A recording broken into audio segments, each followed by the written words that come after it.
আসসালামু আলাইকুম শিক্ষার্থী বন্ধুরা, ভার্চুয়াল প্ল্যাটফর্মে আজকের ক্লাসে তোমাদের স্বাগতম। আশা করি তোমরা ভালো আছো, স্বাস্থ্যবিধি মেনে ঘরে আছো। আল্লাহ ভালো রাখবেন, কিন্তু আমাদের চেষ্টা চালিয়ে যেতে হবে, আমাদের সাধনা করতে হবে। কারণ আমরা তো জানি সাধনা ছাড়া, প্রচেষ্টা ছাড়া জীবনে লাবণ্য ফুটে না।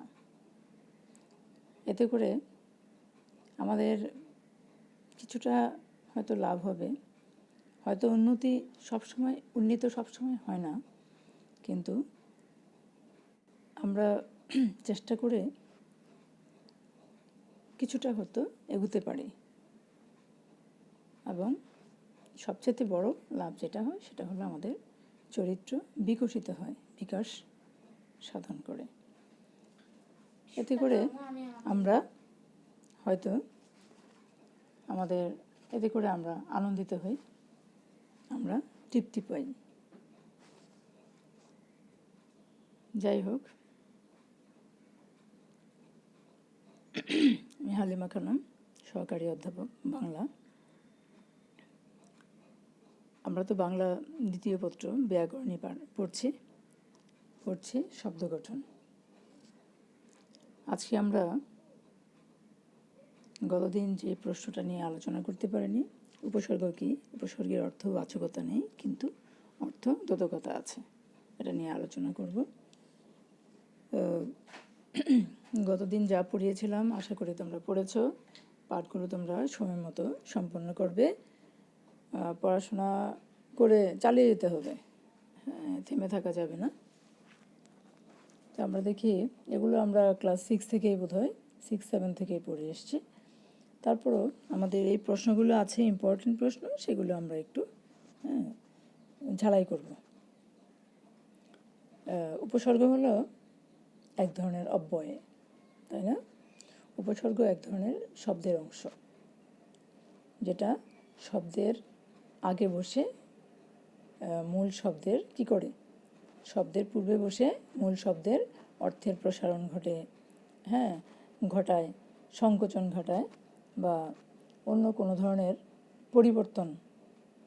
রূপ পরিবর্তন ঘটিয়ে কি করে নতুন নতুন শব্দ গঠন করে। তো তাহলে আমরা কীভাবে বলতে পারি যে সব বর্ণ বা বর্ণ সমষ্টি শব্দের আগে বসে নতুন নতুন শব্দ গঠন করে, তাদেরকে আমরা কি বলবো? তাদেরকে বলবো উপসর্গ। যেমন হাড় শব্দের আগে বি উপসর্গ যুক্ত করে হয়েছে বিহার। বিহার শব্দের অর্থ ভ্রমণ করা। হাড় বলতে আমরা কি বুঝি? সেটা হাড় মানা হতে পারে, তারপর গলার হাড় হতে পারে, তাই না? কিন্তু তার সাথে বি উপসর্গ যুক্ত করে হলো বিহার। সম্পূর্ণ নতুন একটি শব্দ আমরা পেয়েছি, ভ্রমণ করা। আবার হাড়ের আগে আ উপসর্গ যুক্ত করে হয়েছে আহার।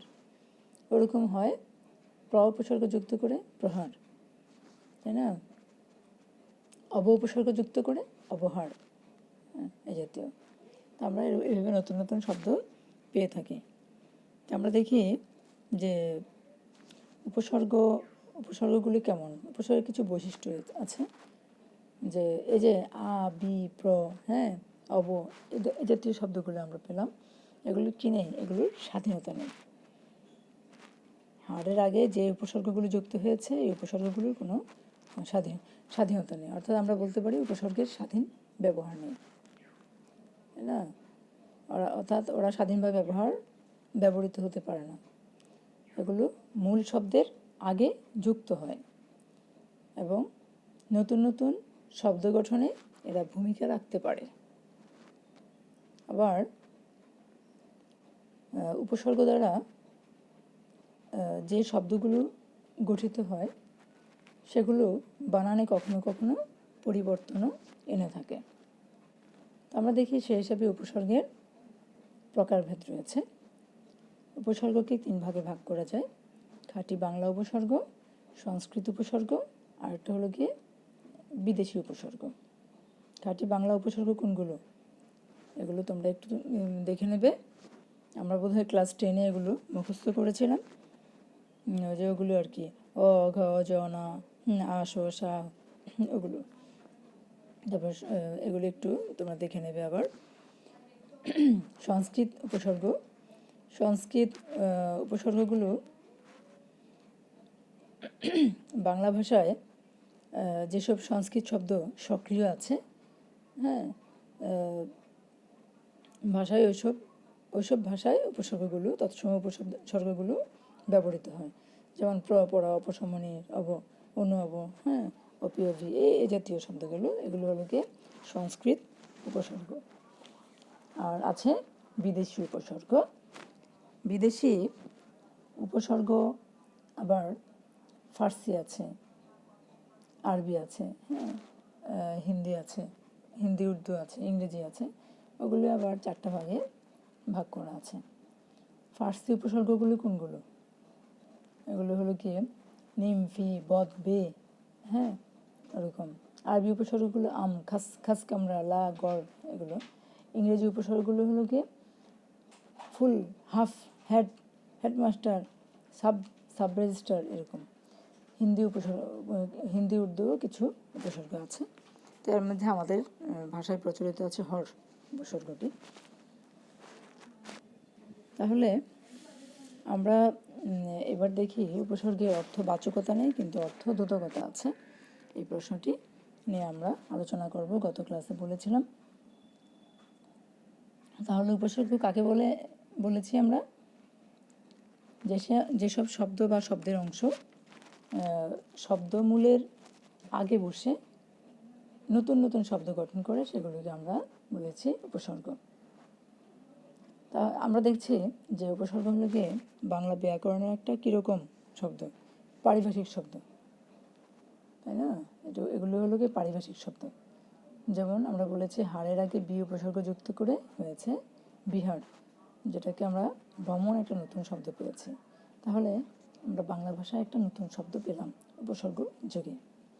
বাংলার শব্দ গঠনে উপসর্গ একটা কি করে বিশেষ ভূমিকা রাখছে, সেটাই আমরা দেখছি।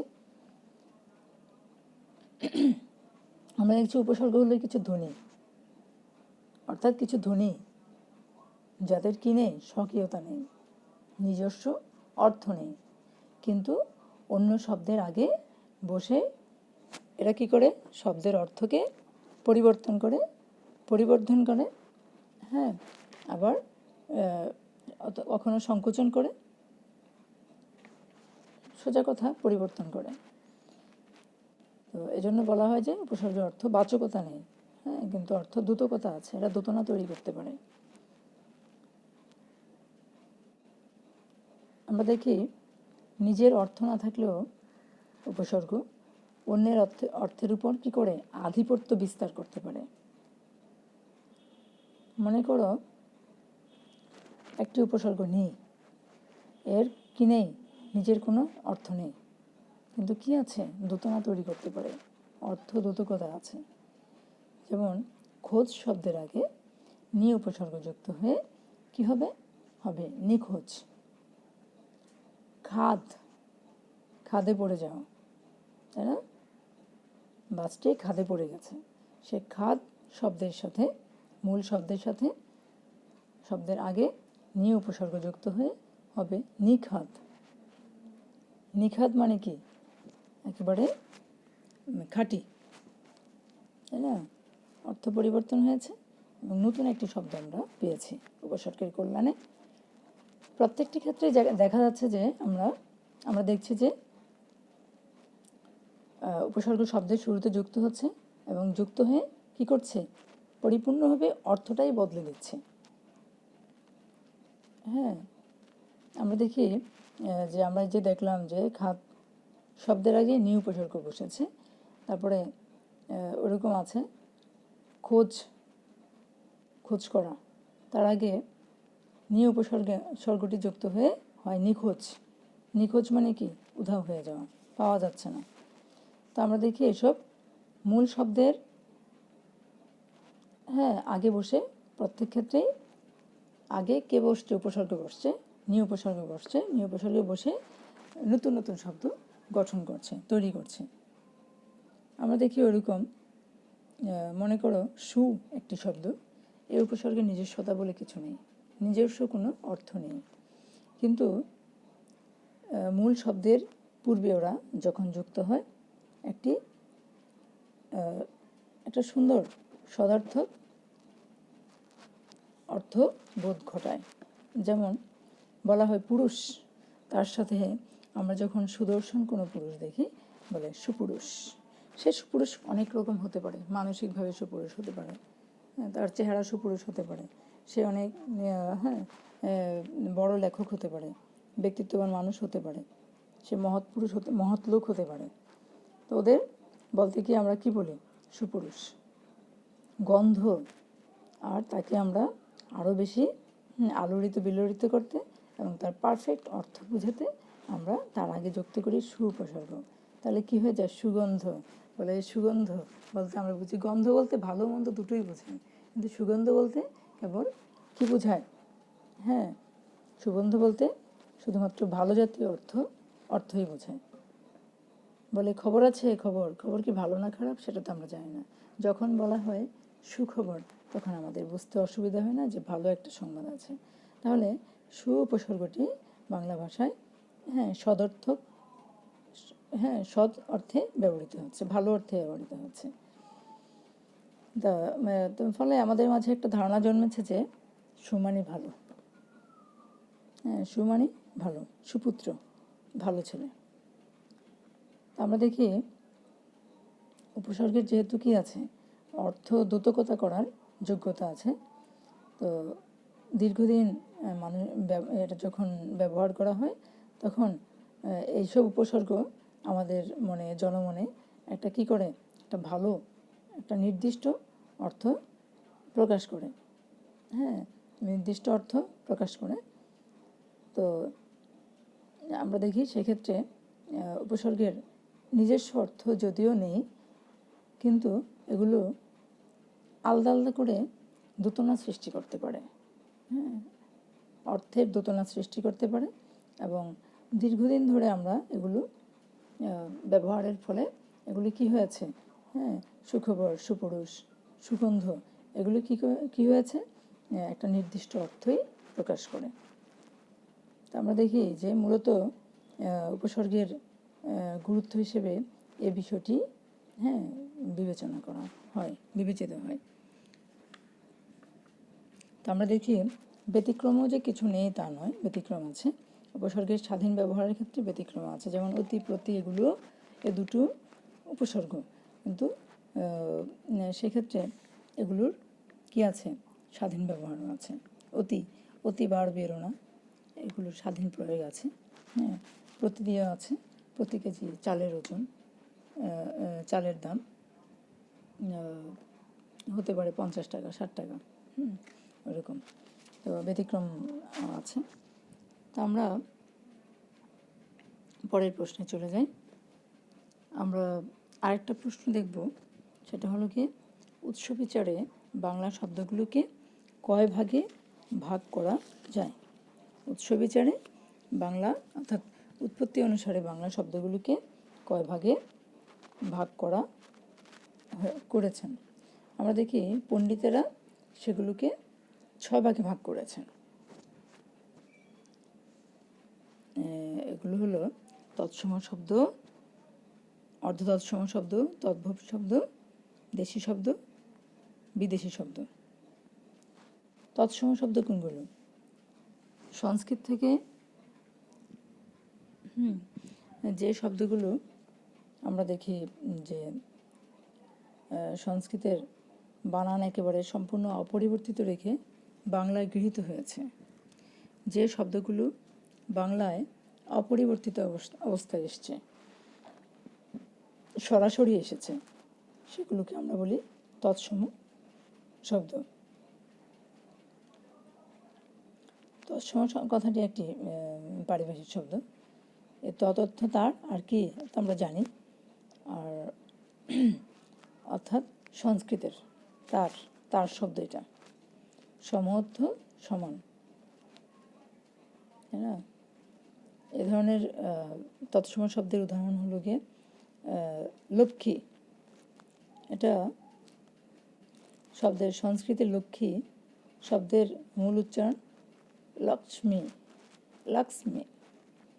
বাংলায় উচ্চারিত হয় লক্ষ্মী, বাংলায় এর উচ্চারণ হলো কি লক্ষ্মী। তো আমরা দেখি সব সময় না, এটা কখনো কখনো হয়। যেমন রাত্রি তৎসম শব্দ, কর্ম যেটাকে আমরা বাংলায় বলি রাত। রাত হলো, আমরা রাত্রি শব্দটি ব্যবহার করি, সংস্কৃতের এই শব্দটি কর্ম, কাজ। কাজ আমাদের বাংলায় এর রূপ হয়েছে কাজ, কিন্তু এই কর্ম আমরা বলি। তারপরে গৃহ, ঘরকে আমরা কি বলি গৃহ, সংস্কৃত থেকে এসছে। সূর্য এসছে, চন্দ্র এসছে, হ্যাঁ। বাংলায় কি কি বলি আমরা? তো সূর্যই ব্যবহার করি, সুরজ, বাংলা শব্দ সুরজ। চন্দ্র, চাঁদ, চন্দ্র সংস্কৃত শব্দ। নক্ষত্র, মস্তক, হস্ত, চক্ষু আমরা সহজভাবে বলি বাংলায় চোখ। আবার চক্ষুও বলি, চক্ষু হসপিটাল বলে না, ওরকম। পত্র, যেটাকে আমরা পাতাও বলি, তো পত্র হলো গিয়ে সংস্কৃত শব্দ। তারপর আমরা দেখি তারপরটা হলো অর্ধ তৎসম শব্দ। সংস্কৃত থেকে যে শব্দগুলো বাংলায় কিছু বানান এবং উচ্চারণে সামান্য পরিবর্তিত হয়ে, হ্যাঁ, সামান্য পরিবর্তিত হয়ে এসেছে, অর্থাৎ কিছুটা লোকমুখে বিকৃত হয়ে বাংলা ভাষায় এসেছে। সংস্কৃত ভাষার যে শব্দগুলো কিছুটা বিকৃত হয়ে, অর্থাৎ লোকমুখে বিকৃত হয়ে বাংলা ভাষায় এসেছে, বলা যায় সরাসরি বাংলা ভাষায় এসেছে, কিন্তু অথচ লোকমুখে কিছুটা বিকৃত হয়েছে, বানান এবং উচ্চারণে সামান্য পরিবর্তিত হয়েছে। সেগুলিকে আমরা কি বলি? অর্ধ তৎসম শব্দ বলি। অথবা এটাকে বলা যায়, যেহেতু সংস্কৃত ভাষা সরাসরি এসছে কিন্তু বানানে এবং উচ্চারণে পরিবর্তিত হয়েছে, সেটাকে আমরা ভগ্ন তৎসম শব্দও বলতে পারি। দেখি গৃহিণী শব্দের তৎসম শব্দ হলো গিন্নি, ওরকম আছে। মিত্র শব্দের তৎসম শব্দ হলো মিত্তির। জ্যোৎস্না, এই সংস্কৃত শব্দের অর্ধ তৎসম শব্দ হলো জ্যোৎস্না। তারপর ওরকম আছে প্রাণ, এর অর্ধ তৎসম শব্দ হলো পরাণ। কৃষ্ণ, এর অর্ধ তৎসম শব্দ হলো কেষ্ট। পুত্র, পুত্তুর। তারপরে সাধ্য, সাধ্যি। ঘৃণা, ঘেন্না। এ জাতীয় শব্দগুলো আমরা বাংলা ভাষায় পেয়েছি। তারপরে আমরা দেখি আছে তদ্ভব শব্দ, অর্থাৎ সংস্কৃতের, আমরা তদ্ভব শব্দ কোনটাকে বলছি? সংস্কৃতের যে শব্দগুলো ব্যাপক পরিবর্তিত হয়ে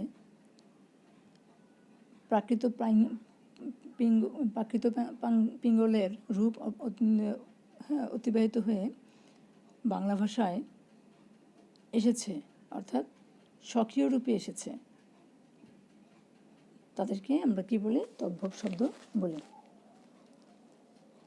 অর্থাৎ যেসব সংস্কৃত শব্দ প্রথমবার পরিবর্তিত হয়ে প্রাকৃত পৈঙ্গলের রূপ অতিক্রম করে, হ্যাঁ, স্তর অতিক্রম করে নিজস্ব রূপ ধারণ করেছে, তাদেরকে আমরা বলি তদ্ভব শব্দ।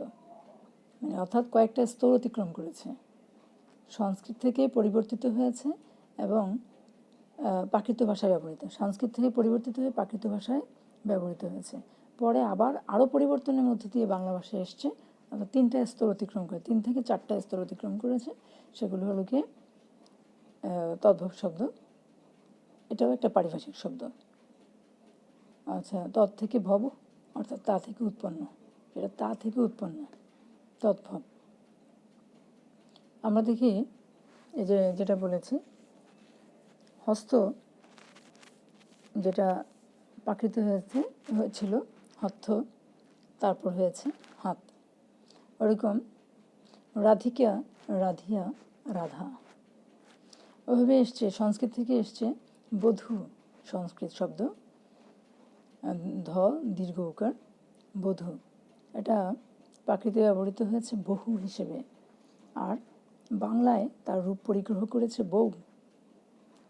এভাবে হয়েছে চর্মকার, চর্মার, চামার। এসছে অদ্য, অজ্জ, আজ, এভাবেই পরিবর্তিত হয়েছে। আছে দেশি শব্দ। আমরা দেখি যে শব্দগুলো বাংলার আদি অধিবাসীদের শব্দ ছিল, অর্থাৎ অনার্যদের ভাষাগুলি আমাদের বাংলা ভাষায় যেগুলো সরাসরি এসছে, আমাদের ভাষার মতো করে ব্যবহৃত হচ্ছে, সেগুলো হলো দেশি শব্দ, অনার্যদের শব্দগুলো। তো আমরা দেখছি যে এরকম শব্দ কোনগুলো, এদেরকে আমরা কি বলতে পারি? আসলে এই দেশি শব্দ সম্পর্কে স্পষ্ট ধারণাও পাওয়া যায় না, এগুলোকে অজ্ঞাতমূল শব্দও বলা যায়। আর্যদের আগে এদেশে অনার্যরা এসেছিল, অনার্যদের ভাষাগুলোই ধারণা করা হয় দেশি ভাষা হিসেবে আমাদের ভাষায় প্রচলিত আছে। যেমন মুড়ি, প্যাট, ঢোল, ঢেউ, ঢেকি, ঝাঁটা, তারপর চিংড়ি, খোকা, তারপরে কুকুর, কুলো, এগুলো হলো গিয়ে কী শব্দ? এগুলো হলো গিয়ে দেশি শব্দ। এরপর আছে বিদেশি শব্দ বা বৈভাষিক শব্দ, বা যেগুলিকে বলে আগন্তুক শব্দ, তাই না? বিভিন্ন ভাষা থেকে যে শব্দগুলো বাংলা ভাষায় স্থান করে নিয়েছে, এটা হলো গিয়ে বিভিন্ন ভাষা কোনগুলো? ভারতীয় উপমহাদেশের বাইরে, উপমহাদেশের বাইরের যে ভাষাগুলো আছে, সে বিভিন্ন ভাষা থেকে যে শব্দগুলো বাংলা ভাষায় আপন ভাষার মতো করে ব্যবহৃত হচ্ছে, সেগুলোই হলো আগন্তুক শব্দ বা বৈদেশিক শব্দ, না? এদের মধ্যে আছে আরবি, ফার্সি, ইংরেজি, এদের সংখ্যাই বেশি। আরবি, ফার্সি এবং ইংরেজি ভাষার সংখ্যাই বেশি। এছাড়া আছে পর্তুগিজ, তুর্কি, ফরাসি, জার্মান, ওলন্দাজ, ডাচ, ইতালীয়, স্পেনীয়, হ্যাঁ, রুশ, তারপর বর্মি, গুজরাটি, মারাঠি, তেলেগু, হ্যাঁ, পাঞ্জাবি, অনেক শব্দই আছে, তাই না? আমরা দেখি এরকম আরবি শব্দ আছে, আমরা যে বলি কবর, কলম, ইসলাম, আলাদা, আদালত, আজান, হ্যাঁ, আমরা বলি শরবত, খালাস, গরিব, এগুলো হলো গিয়ে আরবি শব্দ। সেগুলি আমাদের ভাষার মতো, নিত্য ভাষার মতো করে ব্যবহৃত হচ্ছে আমাদের ভাষায়। ফার্সি শব্দ কাগজ, কারখানা, কারবার, খরচ, হ্যাঁ, দরজা, জানলা, হাজার, সবুজ, মজুর, বেকার, এগুলি সব ফার্সি শব্দ। তারপর আছে ইংরেজি শব্দ, টিফিন, চেয়ার, টেবিল, গ্লাস, হ্যাঁ, কেক, আপেল, তারপর হাসপাতাল, অফিস, আদালত, টেলিফোন, এগুলো সব আমাদের ভাষার মতো করেই ব্যবহৃত হচ্ছে, এগুলো ইংরেজি শব্দ।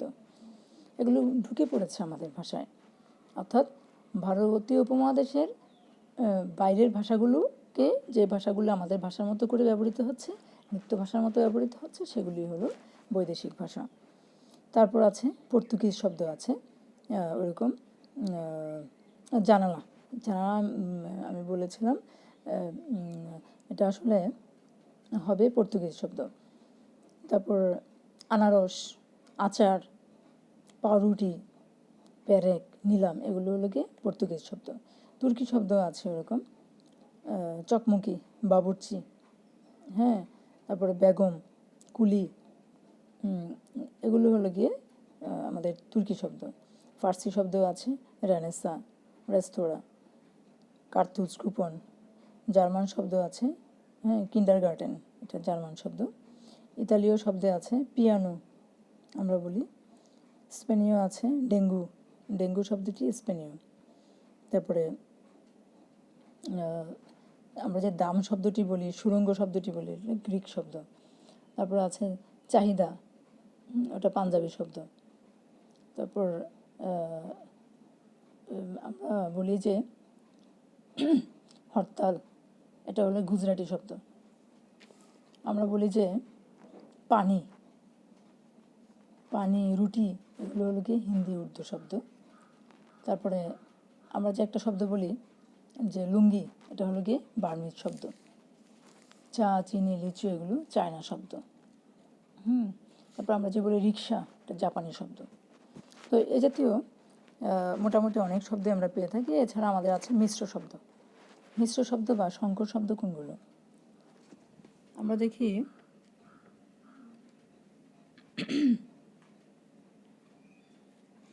দেশি বিদেশি ভাষার শব্দ জুড়ে যে নতুন শব্দ বাংলায় এসছে, হ্যাঁ, অর্থাৎ দেশি বিদেশি ভাষার শব্দগুলো যখন সমাসবদ্ধ হয়ে কিংবা অন্য ভাষার উপসর্গ প্রত্যয় ইত্যাদি জুড়ে বাংলা ভাষায় নতুন আপন শব্দের মতো করে বা নতুন শব্দ হয়ে এসেছে, তাকে আমরা কি বলি? তাকে আমরা মিশ্র শব্দ বলি বা সংকর শব্দ বলি। এগুলো আমাদের আপন ভাষার মতোই ব্যবহৃত হচ্ছে। যেমন আমরা বলি দুধ পাউরুটি।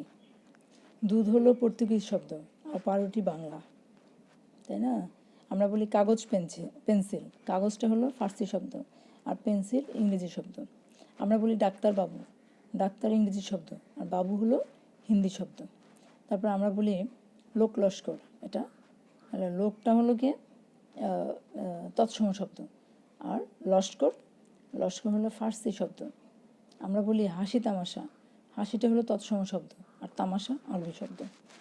তারপর আমরা ওরকম বলি হাট বাজার, হ্যাঁ, এবং আমরা এই শব্দটা ভালোই আপন ভাষার মতো করে ব্যবহার করছি। সেটা হলো কি হাট হলো বাংলা আর ফার্সি শব্দ হলো কি বাজার। তারপরে কালি কলম, সেটা কালি হলো বাংলা, আরবি শব্দ হলো কি কলম। তা আমরা এগুলো আমাদের আপন ভাষার মতো করে ব্যবহার করছি। তাহলে আমরা আজকে কি পড়লাম? আজকে বললাম উপসর্গ কাকে বলে, উপসর্গের প্রকারভেদ, উপসর্গের অর্থবাচকতা নেই কিন্তু অর্থদ্যোতকতা আছে। এই প্রশ্নগুলো পরীক্ষায় আসে।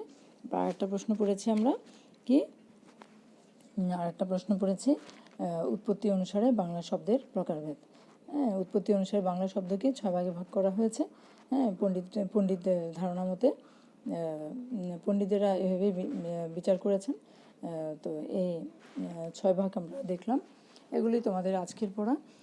ক্লাসগুলো তোমরা নিয়মিত করবে। আর আগামী ক্লাসেও আমরা ব্যাকরণ নিয়ে আলোচনা করব।